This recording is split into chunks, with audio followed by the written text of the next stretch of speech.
right, so we're looking today at how authors vary the pace of their story by using different techniques. So, first, let's look at describing something in detail, such as an action or a scene or a character, is a way for an author to draw attention to this part of the story and show the reader that it is important. So, if we look over here at the example from Nazarine's Secret School, we'll see the author doing this when he's actually describing the school. I heard whispers about a school, a secret school for girls, behind a green gate in a nearby lane. I wanted Nazreen to attend this secret school. I wanted her to learn about the world as I had. I wanted her to speak again. So notice how the author has slowed down the pacing here. The author has added in specific descriptions about the school, a secret school for girls, behind a green gate in a nearby lane.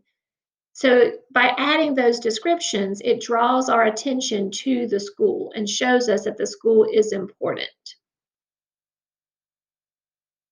Authors can also increase or decrease pacing by using lots of short sentences together or by using lots of long sentences together.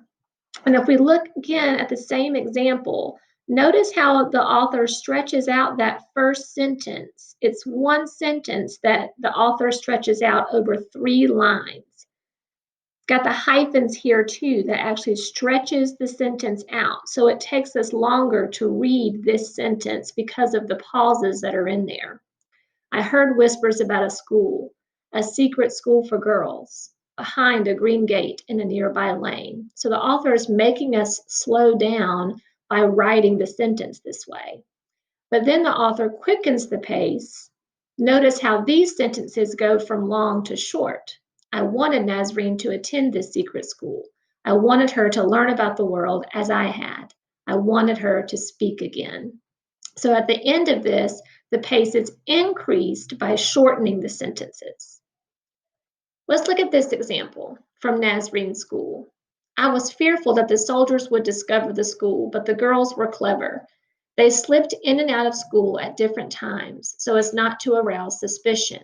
And when boys saw soldiers near the green gate, they distracted them. I had heard of a soldier who pounded on the gate, demanding to enter. But all he found was a room filled with girls reading the Koran, which was allowed. The girls had hidden their schoolwork, outwitting the soldier. So notice how the author gives a lot of detail and description here about the soldiers approaching the school. When the author does that, it makes it suspenseful for us as readers because we're not sure when the soldiers get into the school what's going to happen. So by having us slow down at this part and read this kind of 3-sentence description of the soldiers, it increases the suspense for us as readers.